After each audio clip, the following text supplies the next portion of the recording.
Ya, halo apa kabar? Salam jumpa pemirsa. Senang sekali Nusa Tenggara Timur hari ini kembali hadir menyapa Anda. Ya, sejumlah informasi menarik dan teraktual dari berbagai daerah di Nusa Tenggara Timur telah kami siapkan untuk Anda. Dan untuk mengawali perjumpaan kita kali ini, berikut kami tampilkan 3 cuplikan berita utama. Dampak erupsi pendidikan anak di bangku kuliah terancam. Biopestisida hasil fermentasi untuk penyakit pisang.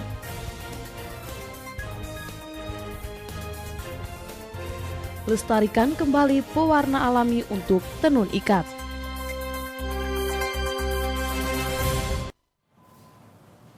Cuplikan berita utama tadi akan kami rangkai dengan beragam informasi menarik lainnya. Bersama saya Rambo Nitbani. Dan saya Helga Meliani. Pemirsa, inilah Nusa Tenggara Timur hari ini selengkapnya untuk Anda.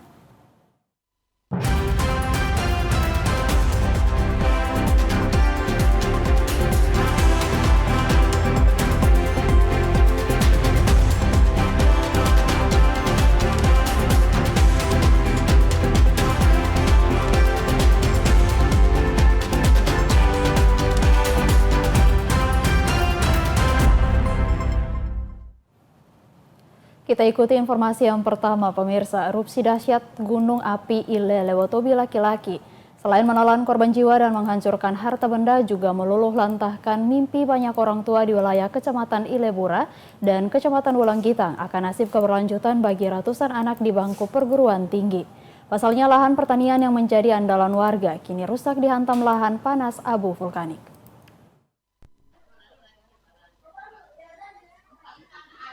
Dampak dari erupsi Gunung Lewotobi tidak hanya merusak rumah warga dan fasilitas umum lain, juga membuat ribuan warga harus mengungsi ke tempat yang lebih aman. Kondisi ini membuat puluhan warga pengungsi kehilangan pendapatan seperti yang dirasakan oleh Henrikus Hengki Mukin, warga desa Kelatanlo. Kebun kopi, kakao, dan kelapa yang berada di lereng Gunung Lewotobi yang selama ini menjadi andalan ia dan keluarganya rusak akibat hantaman lahar panas dan abu vulkanik. Rusaknya tanaman pertanian miliknya tentu sangat berdampak pada penurunan pendapatan keluarga, termasuk kelangsungan kebutuhan pendidikan anaknya yang kini ada di perguruan tinggi semakin terancam. Saya kuliah di STAN, Politeknik Keuangan Negara atas tanggungan pemerintah, tetapi untuk tahun kedua dan tahun ketiga itu dia kos di luar dan biaya makan minum ditanggung oleh orang tua, registrasinya ditanggung oleh negara. Sekarang di semester 3, semester 3, semester 4, semester 5, dan semester 6 itu dia kos di luar. Kebutuhan anak untuk makan minum itu kisaran 1,5 juta per bulan, plus biaya kosnya per bulan per tahun 5,5 juta kisarannya. Setelah 2 minggu berada di sini, Ya, itu kira-kira 2 minggu berada di sini, belum awal bulan, nanti awal bulan saya harus transfer 1,5 juta ke sana dengan tambahan uang kosnya. Henrikus Hengki Mukin berharap dukungan dari pemerintah tak hanya pada urusan pengungsian, namun juga nasib dan keberlanjutan pendidikan anak di lembaga pendidikan tinggi. Hal ini penting agar cita-cita anak petani di lereng Gunung Api ini tak pupus hanya karena dampak bencana erupsi yang masih juga terus berlangsung hingga saat ini. Dari Kabupaten Flores Timur, Patman Werang, TVRI NTT. Sementara itu, pemirsa, sejumlah warga pengungsi erupsi Gunung Lewotobi laki-laki yang kini berada di posko pengungsian berharap pihak bank memberikan keringanan kepada mereka, baik dalam bentuk penyesuaian pembayaran cicilan pokok atau bunga, perpanjangan waktu, dan lain-lain. Pasalnya usaha mereka yang selama ini mereka geluti harus terhenti akibat paparan lava panas serta guyuran abu vulkanik dari puncak Gunung Lewotobi, sehingga mereka tidak bisa membayar angsuran pinjaman.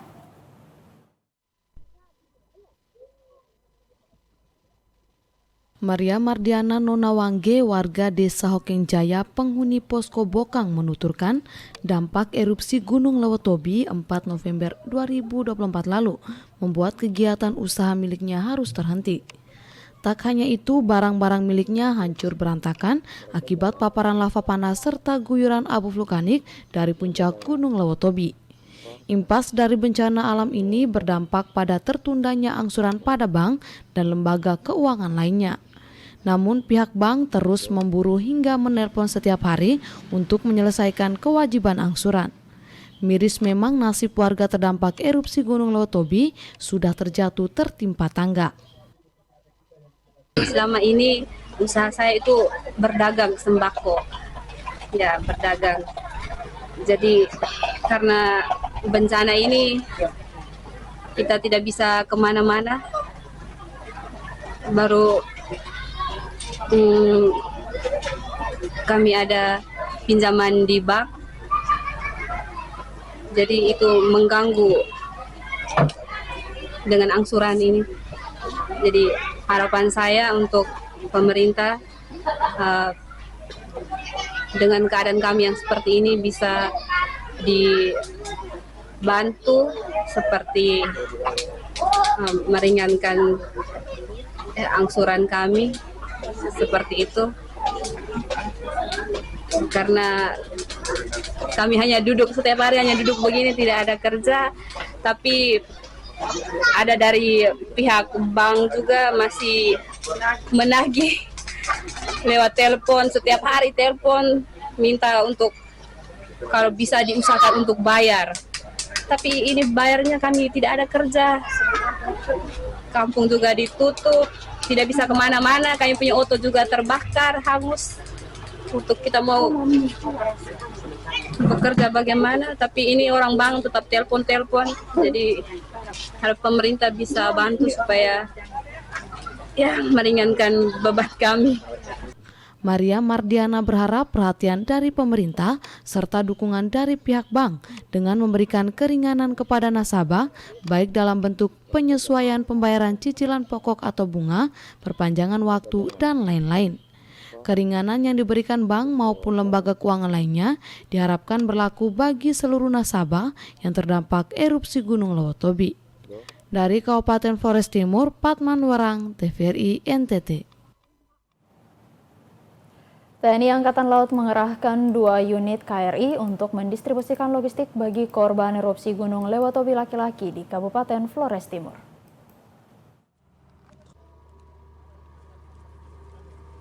Pangkalan Utama TNI Angkatan Laut 7 Kupang, Rabu 20 November 2024, mengirimkan bantuan bagi korban erupsi Gunung Ile Lewotobi laki-laki di Kabupaten Flores Timur.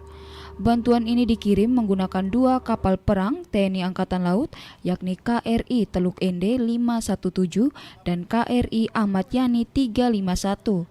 Bantuan sembako yang dikirim terdiri dari beras, air mineral, mie instan, minyak goreng, dan kebutuhan untuk wanita dan anak-anak. Pendistribusian ini bertujuan untuk membantu korban yang terkena dampak erupsi Gunung Lewotobi laki-laki. Wakil Komandan Lantamal 7 Kupang, Kolonel Marinir Aris Budiadi menjelaskan, pengiriman bantuan logistik ini merupakan bantuan yang dihimpun dari Lantamal 7 Kupang, instansi pemerintah, dan masyarakat Kota Kupang untuk memenuhi kebutuhan bagi korban erupsi Gunung Ile Lewotobi laki-laki. Angkatan Laut sudah mengerahkan 2 KRI yang untuk membantu pelaksanaan penanggulangan bencana erupsi Lewotobi ini. Ada yang kemarin sudah terlaksana di bawah pimpinan langsung Komandan KRI AMI telah menyalurkan bantuan. Kemudian pada hari ini kita akan menyalurkan bantuan juga dengan menggunakan KRI Teluk Ende untuk membantu rekan-rekan saudara kita yang ada terutama di Larantuka yang jalurnya terputus. Dari Kota Kupang, Kristodapo, TVRI NTT. Pemirsa, sekitar 578 jiwa dari 195 kepala keluarga korban bencana alam erupsi Gunung Lewotobi laki-laki Kabupaten Flores Timur, penghuni posko pengungsi di Desa Bokang Wolomatan, Kecamatan Titeheda, bahu-membahu mengerjakan tempat tidur darurat demi menghindari diri dari luapan air yang masuk dalam kamp pengungsian ketika hujan dengan intensitas tinggi.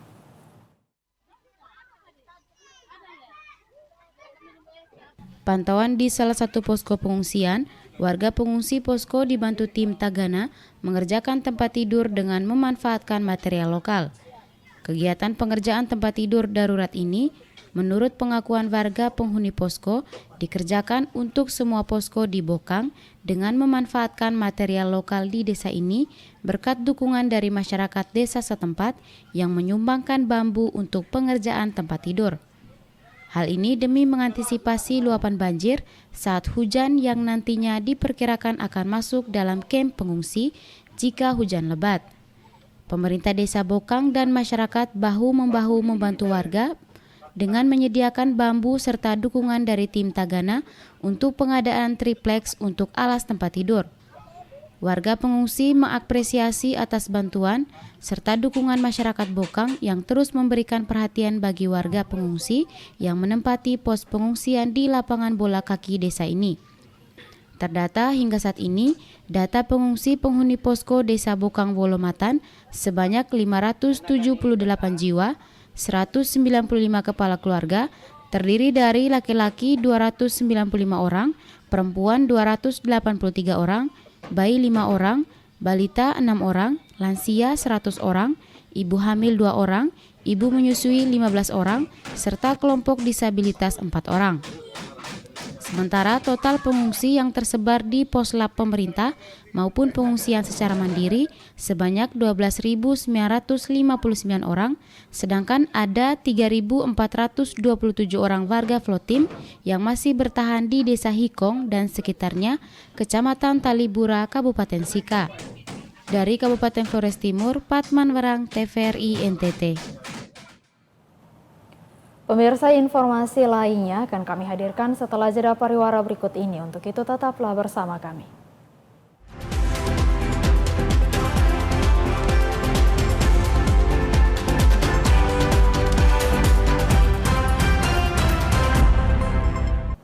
Ya, terima kasih Anda masih bersama kami di Nusa Tenggara Timur hari ini. Kita ikuti informasi selanjutnya, pemirsa. Bawaslu Kabupaten Flores Timur mengingatkan KPU Flores Timur agar tidak mengabaikan hak politik masyarakat pemilih terdampak erupsi Gunung Lewotobi laki-laki. Karena itu Bawaslu meminta KPU segera mendata warga pengungsi yang berada di posko pengungsian pemerintah maupun pengungsi mandiri serta sejumlah warga pemilih yang kini masih berada di Kabupaten Sika.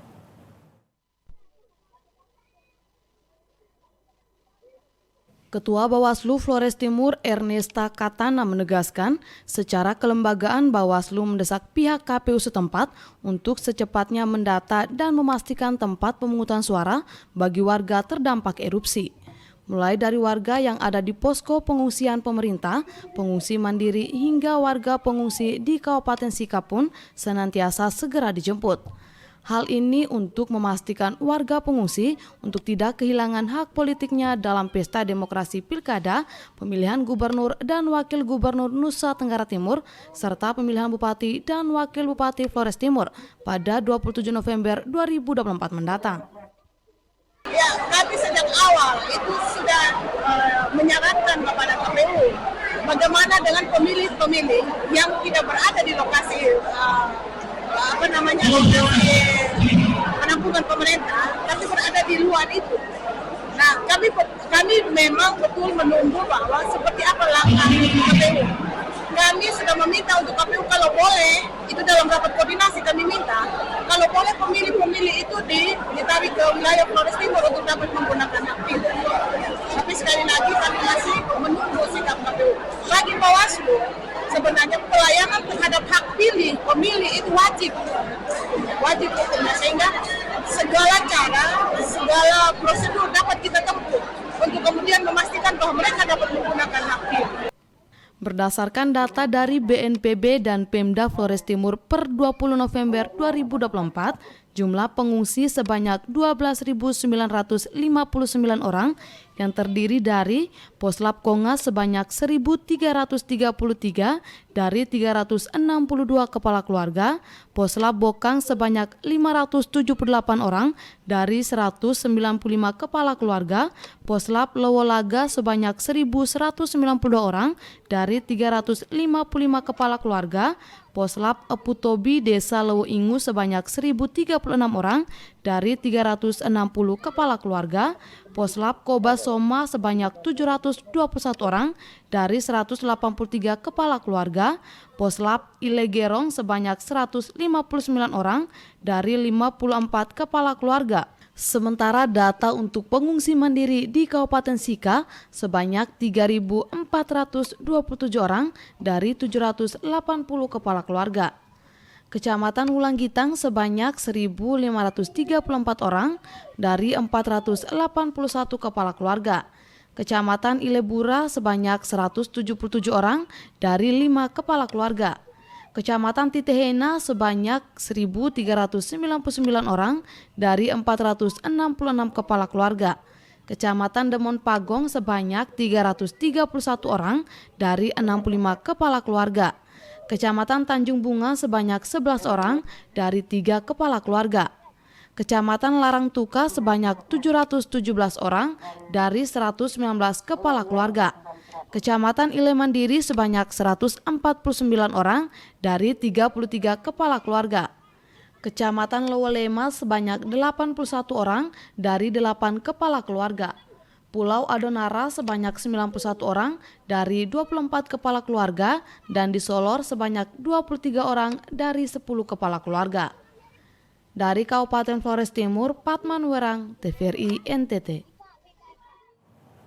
Sementara itu, pemirsa, Komisi Pemilihan Umum Kabupaten Timor Tengah Selatan siap mendistribusikan logistik pemilihan kepala daerah serentak 27 November 2024. Menurut rencana akan didistribusikan pada 24 November 2024 ke 770 TPS yang tersebar di 32 kecamatan dan 227 desa kelurahan.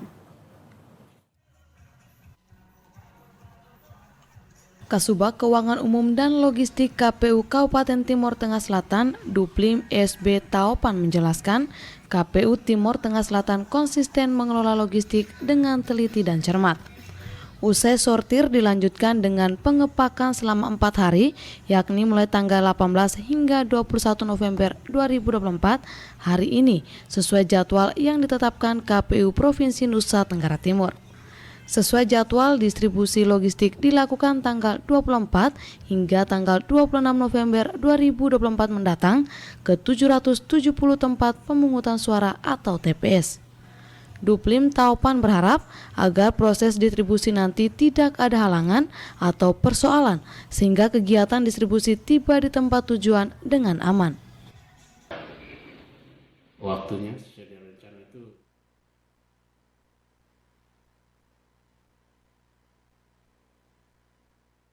mulai distribusi diperkirakan untuk 3 hari saja.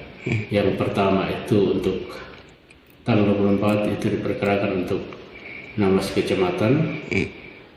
Hari kedua itu 15 kecamatan dan hari ketiga itu 1 kecamatan. Tanggal 6 itu 1 kecamatan khusus untuk kota. Dari Kabupaten Timor Tengah Selatan, Evan Baitanu, TVRI NTT. Kita ke KPU Kabupaten Kupang yang siap menyalurkan logistik pilkada dan berdasarkan jadwal pengiriman logistik akan dilakukan tanggal 23 November 2024. Dan untuk hari pertama pengiriman logistik akan difokuskan pada kecamatan yang paling jauh dan terluar.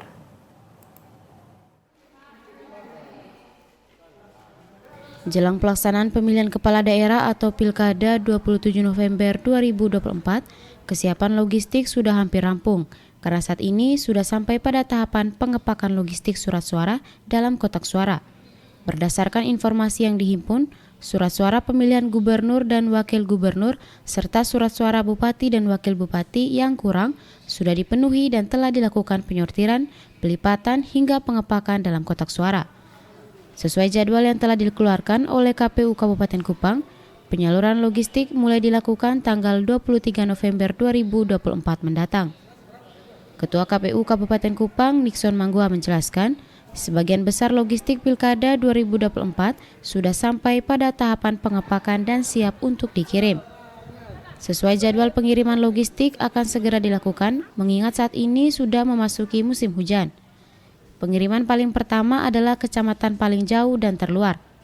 Berdasarkan jadwal tanggal 23 November 2024, Logistik akan didistribusikan ke Kecamatan Amfuang Timur, Takari, Amfuang Selatan, Amfuang Tengah, Amfuang Barat Daya, Amfuang Barat Laut, Amfuang Utara Fatuleu Barat, dan Sulamu.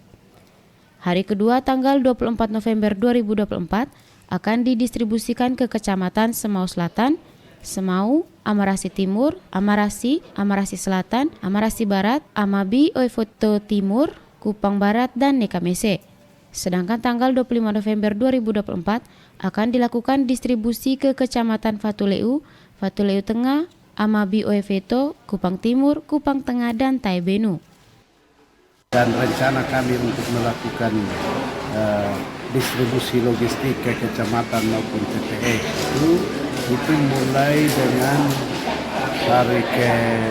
hari ketiga sebelum hari H, sebelum tanggal 23. Jadi mungkin rencana kita di 23 itu lokasi-lokasi yang jauh antara lain wilayah Al-Soang itu kita sudah distribusi ke sana sehingga memungkinkan mereka untuk bisa melanjutkan ke tingkat TPS. Diharapkan proses distribusi logistik pilkada di kecamatan bisa berjalan sesuai yang dijadwalkan. Dari Kabupaten Kupang, Krispoto, TVRI NTT. Pemirsa, Bawaslu Kabupaten ND kerahkan Panwascam, pengawas kelurahan desa dan pengawas tempat pemungutan suara atau PTP untuk mengawasi distribusi logistik pilkada ke tempat pemungutan suara.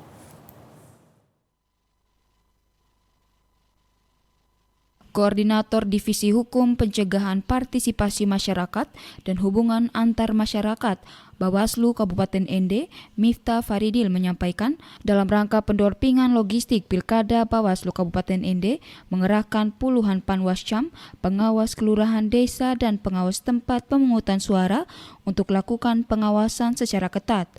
Pendampingan selain diawasi Bawaslu juga dikawal oleh pihak kepolisian. Pengawasan terhadap pendampingan logistik pilkada untuk memastikan logistik tepat jenis, tepat jumlah, tepat kualitas, tepat sasaran, tepat waktu, dan tepat anggaran sehingga pemilu kada berjalan lancar dan aman. Proses pendistribusian logistik dari KPU Kabupaten ke jajarannya dari Bawaslu sudah menyiapkan tim pengawas pendampingan logistik ke masing-masing kecamatan. Kita sudah membentuk tim, kemarin hasil rapat koordinasi beserta Polres ND juga. Tim itu kita melalui surat beserta nama-nama tim dan nomor handphone agar bisa kita koordinasi di lapangan itu seperti apa.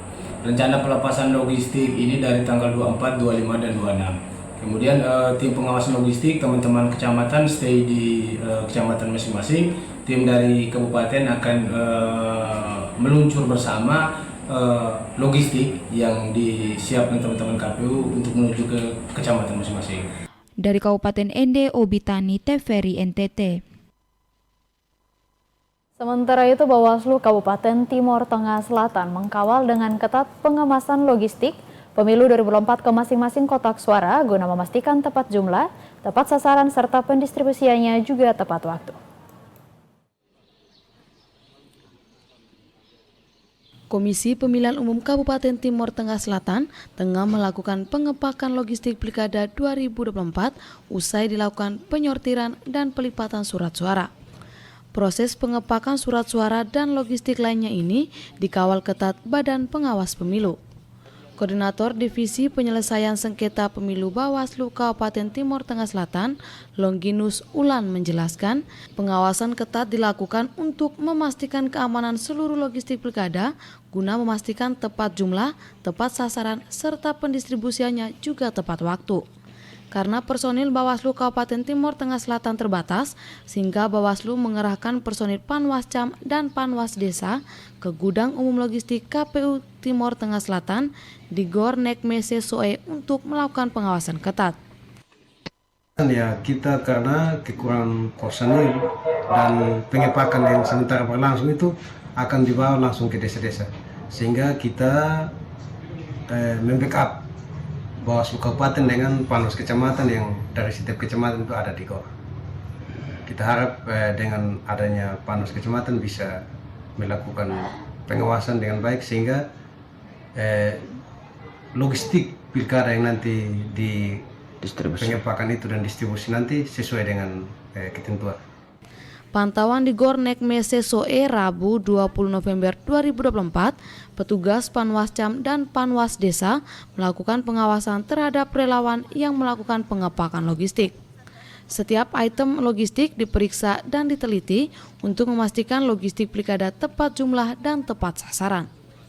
Dari Kabupaten Timur Tengah Selatan, Evan Betanu, TVRI NTT. Pemirsa, jelang debat kedua pasangan calon Bupati dan Wakil Bupati Kupang 2024, Komisi Pemilihan Umum Kabupaten Kupang menata tempat debat kandidat di Aula Unika di bilangan Desa Penfui Timur, Kecamatan Kupang Tengah. Salah satu agenda tahapan pemilihan Bupati dan Wakil Bupati Kupang tahun 2024 adalah debat kandidat. Adapun debat pertama telah selesai dilakukan pada 12 November 2024 lalu. Sedangkan debat kedua sesuai rencana digelar pada Jumat 22 November 2024 besok di Aula Unika di Desa Penfui Timur. Pantauan di lokasi debat, berbagai pernak-pernik, sound system, dan fasilitas pendukung sedang dipersiapkan untuk kebutuhan pendukung debat kandidat. Samsul Gole, Komisioner KPU Kabupaten Kupang, yang juga Kepala Divisi Teknis Penyelenggaraan saat dikonfirmasi mengatakan debat kedua ini sama seperti debat pertama, yakni akan menjadi ajang penting bagi para kandidat untuk menyampaikan atau memaparkan visi dan misi serta program kerja mereka di hadapan masyarakat dan panelis yang telah disiapkan. Adapun tema debat kedua yakni membangun Kabupaten Kupang yang sejahtera dan berkeadilan melalui penyelesaian masalah daerah, meningkatkan kolaborasi pembangunan, serta komitmen persahabatan dalam membingkai negara kesatuan Republik Indonesia. Sedangkan subtema adalah menyelesaikan permasalahan daerah, kemudian menyerasikan terselenggaranya pembangunan kabupaten kota dan provinsi dengan nasional, dan memperkokoh NKRI dan kebangsaan. Debat kedua ini rencananya dilaksanakan hari Jumat tanggal 22 November tahun 2024 bertempat di Aula Unika yang akan dilaksanakan pada sore hari, rencananya sekitar jam 4 kita mulai. Jadi persiapan terakhir sebentar kita akan melakukan pertemuan pertemuan terakhir bersama-sama dengan LO Paslon, IO, lembaga penyiaran, Polres dan tim panelis untuk mempersiapkan segala sesuatu terkait dengan kegiatan debat besok. Berbagai persiapan masih terus dilakukan oleh KPU Kabupaten Kupang menjelang debat pasangan calon Bupati dan Wakil Bupati Kupang tahun 2024. Untuk diketahui, debat kandidat kedua ini merupakan debat terakhir dan para kandidat akan memasuki masa tenang. Dari Kabupaten Kupang, Kris Poto, TVRI NTT. Ya, sementara itu pelibatan masyarakat dalam proses pilkada Lembata diharapkan mampu menyentuh spirit dari demokrasi itu sendiri, yakni pertarungan gagasan dan bertransformasi dalam program kerja.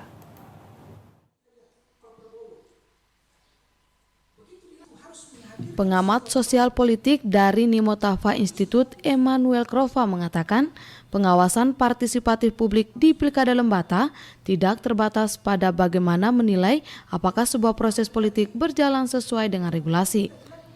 Pengawasan partisipatif Pilkada Lembata mengalami perluasan makna, di mana publik juga diharapkan mampu mempertanyakan dasar pemikiran pasangan calon saat menyodorkan berbagai program unggulan 5 tahun ke depan untuk masyarakat Lembata. Hal ini dikatakan Eman saat menjadi narasumber dalam kegiatan sosialisasi pengawasan pemilihan secara partisipatif yang digelar Bawaslu Kabupaten Lembata pada Rabu 21 November 2024. Dengan mempertanyakan gagasan besar pasangan calon yang bertransformasi dalam program kerja, berarti publik berhasil mewujudkan esensi dasar dari sebuah proses demokrasi sebagai medan pertarungan ide sekaligus untuk menentukan pilihan secara rasional.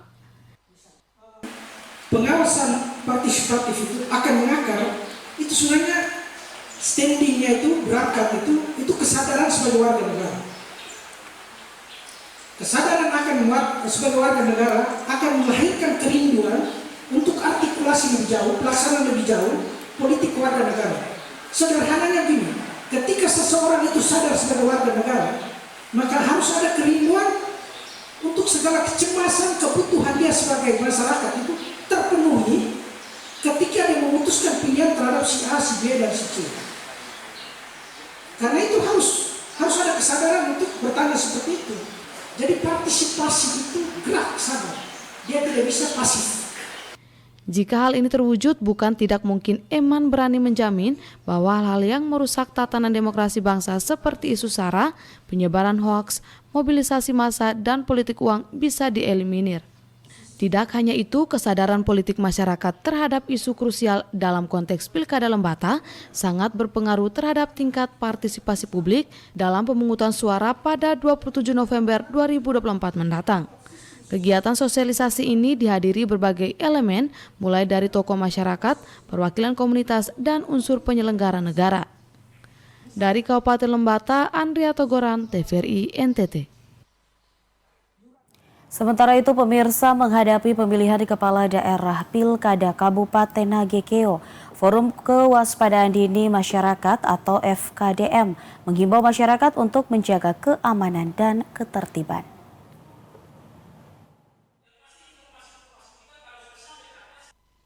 Ketua Forum Kewaspadaan Dini Masyarakat atau FKDM Kabupaten Nagekeo, Marcelinus Lamara, dalam kegiatan diskusi pencegahan dini dalam upaya menjaga stabilitas dan keamanan wilayah dalam Pesta Demokrasi Pilkada Nagekeo.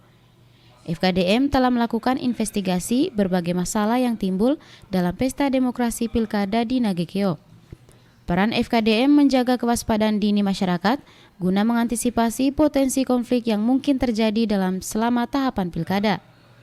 Forum Kewaspadaan Dini Masyarakat adalah garda terdepan dalam upaya pencegahan dini terhadap ancaman, tantangan, hambatan, dan gangguan yang dapat mengganggu keamanan dan ketertiban dalam pilkada. FKDM telah melakukan berbagai langkah preventif untuk memastikan pelaksanaan pilkada berjalan lancar dan aman. FKDM selalu berkoordinasi dengan pihak keamanan dan stakeholder lainnya, serta terus memantau dinamika sosial di masyarakat. Ini untuk bagaimana menjaring informasi atau isu-isu yang berkaitan dengan ancaman, tantangan, hambatan ataupun gangguan yang berdampak terhadap keamanan ataupun ketertiban masyarakat, ataupun mungkin juga hal-hal menyangkut dengan potensi-potensi menyangkut dengan paham-paham sifatnya radikalisme atau terorisme. Beberapa hal yang menjadi perhatian kita di dalam rapat koordinasi ini, sehingga kita mudah-mudahan apa yang kita sudah rekomendasikan ini nanti bisa ditindaklanjuti, dan kita harapkan agenda di depan mata kita yaitu pemilihan umum kepala daerah, wakil kepala daerah khusus di Kabupaten Nagekeo bisa berjalan dengan baik. Marcelinus Lamara menghimbau masyarakat agar mengambil peran dalam menjaga keamanan dan ketertiban dalam Pesta Demokrasi Pilkada serentak, khususnya di Kabupaten Nagekeo. Dari Kabupaten Nagekeo, Doni Muni, TVRI NTT. Ya pemirsa, kami akan kembali dengan sejumlah informasi menarik lainnya. Untuk itu tetaplah bersama kami.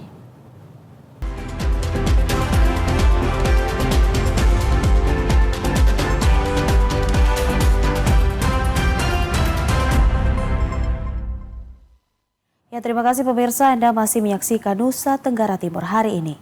Kita ikuti informasi selanjutnya pemirsa. Sumur bor bantuan TNI dan Badan Nasional Penanggulangan Bencana melalui program TNI Manunggal Air kini sudah dinikmati warga desa Kuaken, Kecamatan Noemuti Timur, Kabupaten Timur Tengah Utara.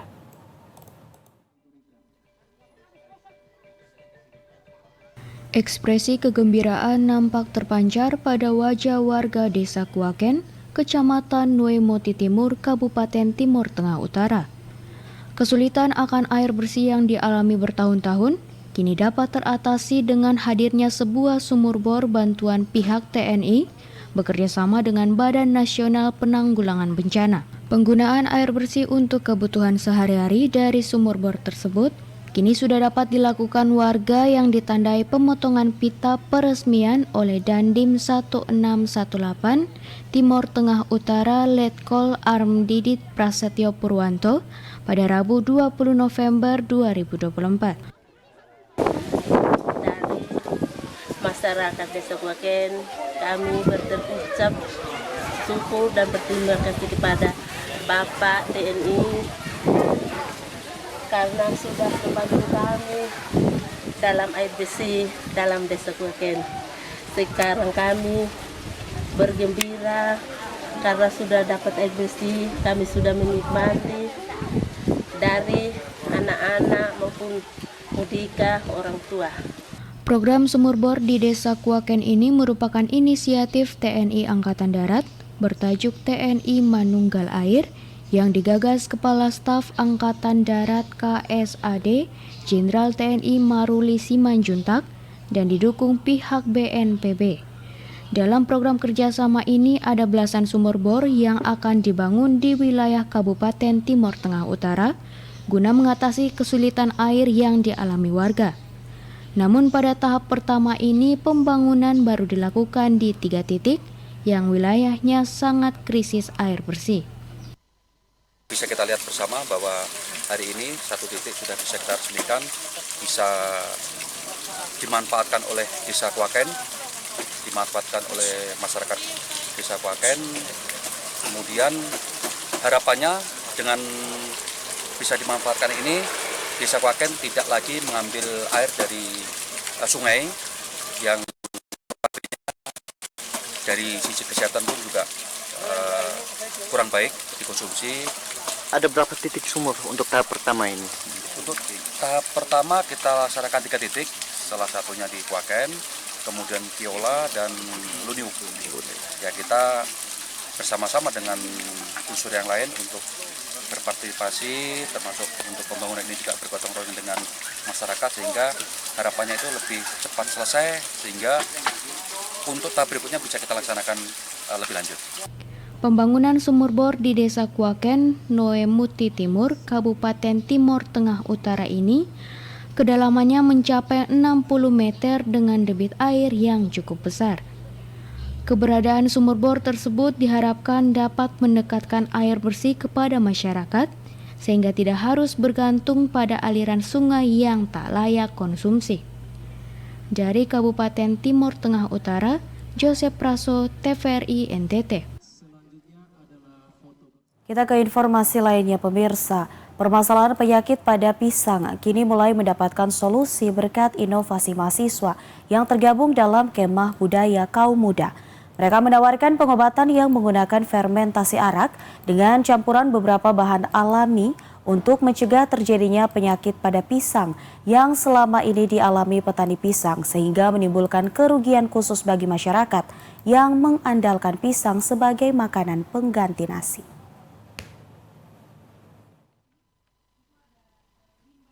Masalah penyakit pisang yang terjadi di Kabupaten Ngada beberapa tahun belakangan ini kini bisa diobati dengan menggunakan biopestisida yang berbahan dasar hasil fermentasi arak dengan dicampurkan beberapa bahan alami untuk disuntikan pada pangkal batang pisang untuk mencegah berkembangnya virus perusak tanaman pisang. Biopestisida karya mahasiswa yang tergabung dalam Kemah Budaya Kaum Muda 2024 sudah teruji secara klinis dengan pengujian laboratorium dan mampu melindungi tanaman pisang dari serangan penyakit pisang dan mendukung pertanian berkelanjutan dengan solusi perlindungan tanaman yang ramah lingkungan sehingga tidak menimbulkan masalah lainnya. Salah satu mahasiswa yang tergabung dalam Kemah Budaya Kaum Muda, Muhammad Zainal menjelaskan, dengan adanya inovasi biopestisida yang berasal dari pencampuran bahan alami bisa mengendalikan hama penyakit pisang, sehingga direkomendasikan untuk digunakan bagi para petani demi mengembangkan kembali tanaman pisang yang mengalami penurunan produksi agar dikembalikan lagi sebagai tanaman sehat. Inovasi pertama yang berasal dari kami peserta Kemah Budaya Kaum Muda dan ini merupakan inovasi pertama di Kabupaten Ngada khususnya di Desa Boba 1. Nah, formulasi yang kami gunakan yakni kami menggunakan moke tipe 1 bakar menyala dan kami campurkan dengan bahan zat aktif seperti daun pepaya dan daun mimba. Nah, kami menggunakan bahan ini karena bahan ini merupakan sudah diuji lab terhadap pisang yang terkena layu fusarium dan layu bakteri dan ternyata bahan ini bisa menghambat pertumbuhan layu fusarium dan layu jamur bakteri pada pohon pisang. Ini bisa menahan laju pertumbuhan layu fusarium dan layu bakteri berdasarkan hasil uji lab yang kami lakukan di Jakarta. Dengan adanya biopestisida yang diolah dari fermentasi arak dan daun pepaya, serta daun nimba dan air, merupakan inovasi terbaik saat ini demi pemenuhan kebutuhan masyarakat akan pisang sebagai makanan pengganti beras dan banyak digemari oleh masyarakat dengan berbagai macam olahan. Dari Kabupaten Ngada, Lexi Nunu, TVRI NTT. Ya, Polres Timor Tengah Selatan melaksanakan penanaman jagung dan pisang di lahan milik kepolisian. Penanaman ini bagian dari dukungan kepolisian guna mewujudkan program ketahanan pangan nasional.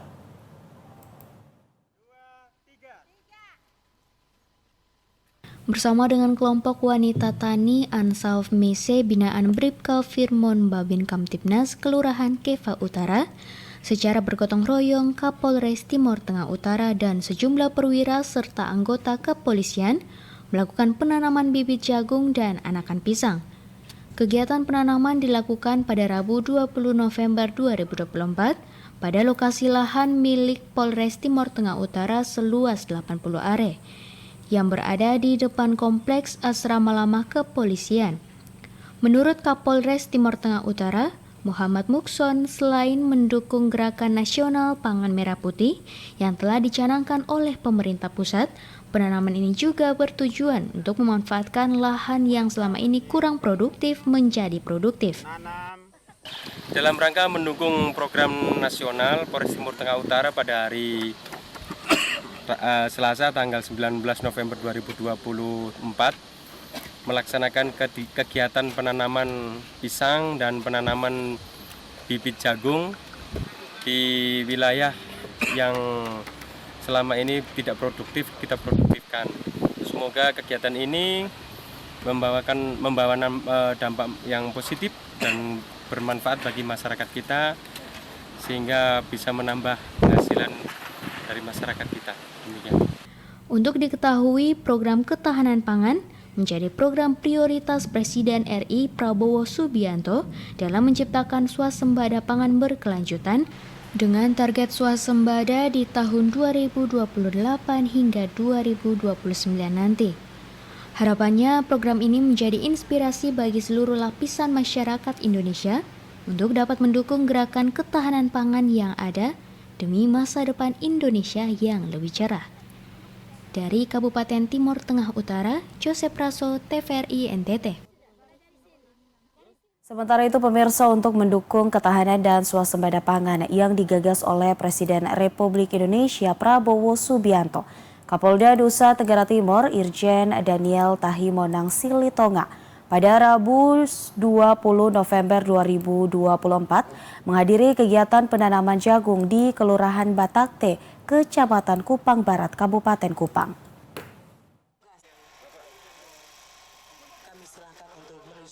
Launching gugus tugas mendukung ketahanan pangan dilaksanakan secara serentak di seluruh Indonesia melalui pertemuan virtual Zoom yang dibuka oleh Kapolri bersama Panglima TNI serta Menteri Pertanian dan Menteri Desa dan Pembangunan Daerah Tertinggal dengan melibatkan sinergitas unsur TNI Polri, pemerintah, dan masyarakat setempat. Kapolda Nusa Tenggara Timur Irjen Pol Daniel Tahimonang Silitonga mengatakan program penanaman pangan ini dilaksanakan secara serentak di seluruh Indonesia dengan pengawasan langsung dari Kapolri, Panglima TNI, serta Menteri Pertanian. Di Provinsi Nusa Tenggara Timur, program ini berfokus pada pemanfaatan lahan tidur yang belum dimanfaatkan secara maksimal. Sebagai langkah awal dimulai dengan penanaman jagung di lahan milik warga seluas 1 hektar dan pengembangan lebih lanjut pada lahan lainnya dengan jenis tanaman yang berbeda.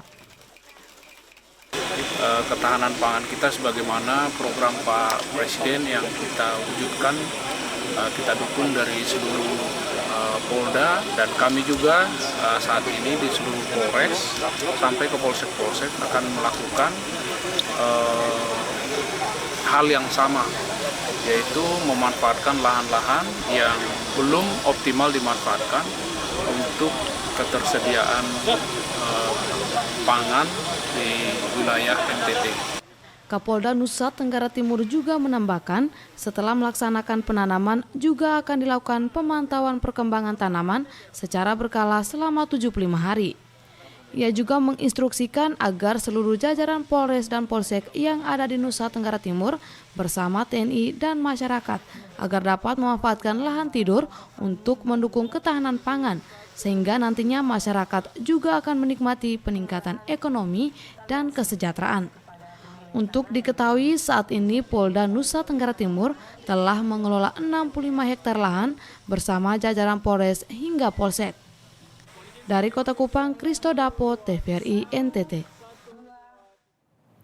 Pemirsa, Kantor Perwakilan Bank Indonesia Provinsi Nusa Tenggara Timur berkolaborasi dengan pemerintah Provinsi NTT dan ISEI Nusa Tenggara Timur menyelenggarakan dialog perekonomian duduk Boomong Perekonomian NTT dengan tajuk strategi optimalisasi sumber ekonomi baru dalam mendorong pertumbuhan ekonomi Provinsi Nusa Tenggara Timur. Kegiatan yang melibatkan stakeholders lintas sektor ini dalam rangka menggali potensi dan menciptakan peluang bagi pertumbuhan perekonomian di Nusa Tenggara Timur.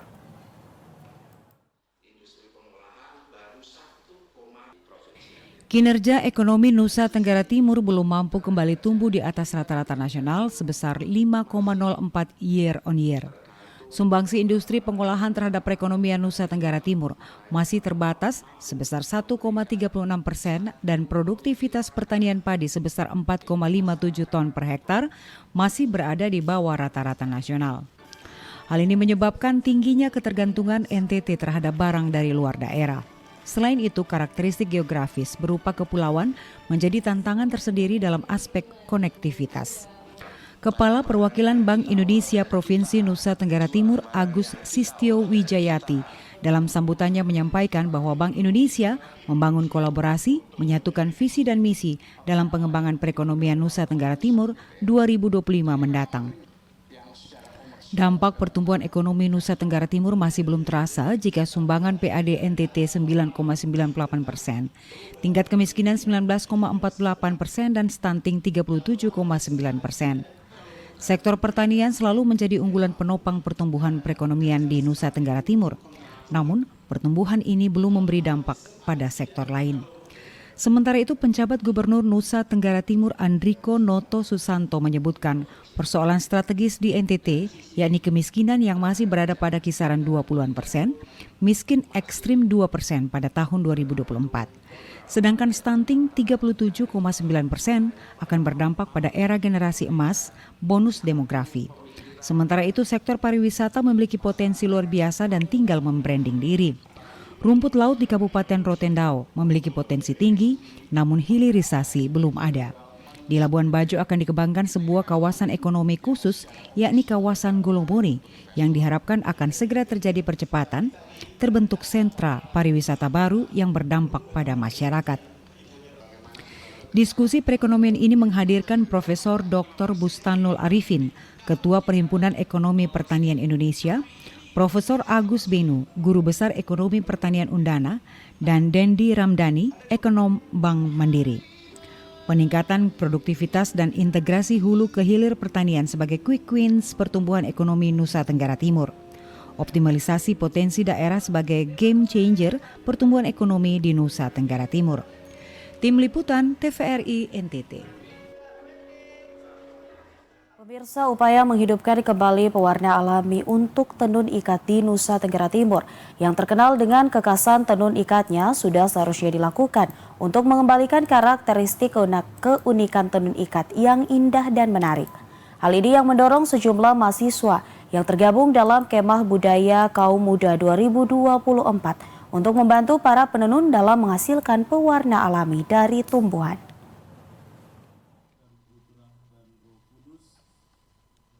Nusa Tenggara Timur kaya akan tanaman yang dapat diambil dan diolah untuk bahan pewarna alami untuk mewarnai benang yang digunakan dalam menenun kain, serta banyak diminati oleh konsumen, khususnya wisatawan asing yang suka akan motif dan corak kain adat yang nyaman dikenakan sebagai pakaian modern berbahan dasar tenun ikat. Pengembangan dan pengolahan tanaman yang dapat diolah menjadi pewarna alami sangat membantu penenun untuk proses pewarnaan benang secara alami dengan memanfaatkan tanaman yang banyak ditemukan di sekitar rumah dan mudah diolah untuk menjadi bahan dasar pewarna untuk tenun ikat. Salah satu mahasiswa peserta kemah budaya kaum muda, Aldi Wibowo, menjelaskan upaya menghidupkan kembali pewarna alami sangat baik. Selain ramah lingkungan juga berdampak positif bagi kesehatan manusia karena tidak mengandung zat kimia yang dapat merugikan kesehatan manusia serta banyak diminati oleh konsumen, khususnya wisatawan mancanegara yang suka akan pakaian modern berbahan dasar tenun ikat khas Nusa Tenggara Timur. Kalau berbicara tentang pengembangan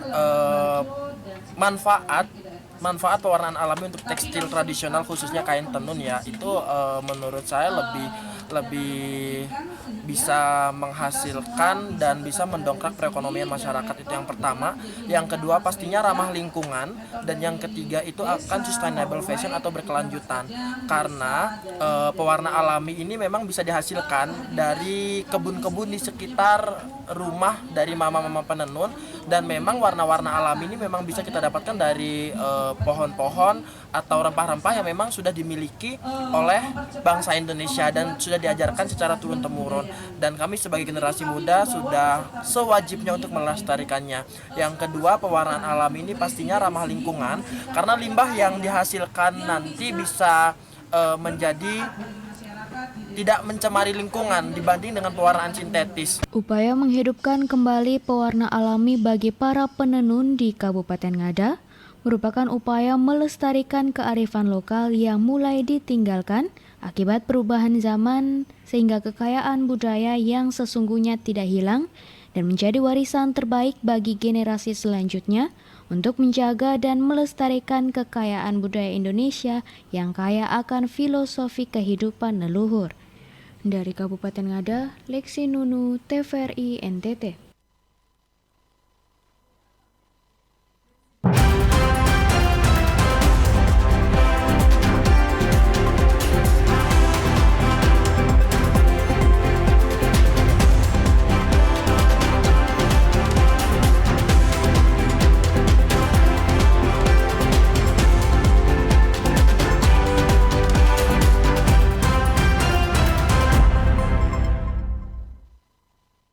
Saudara, informasi tadi sekaligus mengakhiri perjumpaan kita hari ini. Ya, terus saksikan Nusa Tenggara Timur hari ini yang menyajikan informasi secara santun, lugas, dan berimbang.